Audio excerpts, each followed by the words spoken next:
ఈ రోజున అందరూ కూడా మీ ఇండ్ల ముందర, తర్వాత షాపుల ముందర,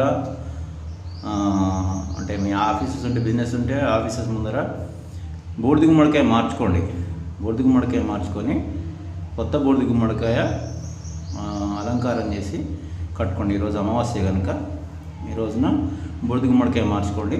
బూడిద గుమ్మడికాయతో పాటు కొంచెం ఒక 100 గ్రాముల పటిక కూడా అదే దానికి కట్టండి. మీకు నరదృష్టి నివారణ అనేది చాలా అద్భుతంగా ఉంటుంది.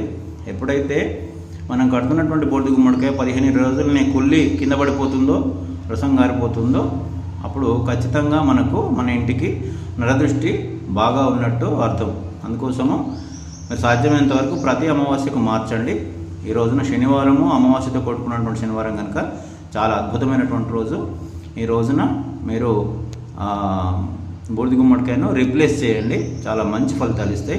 తర్వాత అంతకుముందు తీసేసింది కూడా తొక్కులలో పడేయకండి. ఆ ఖరాబైన బూడిద గుమ్మడికాయ కూడా తొక్కులలో పడేయకండి, ఒక పక్కన పడేయండి.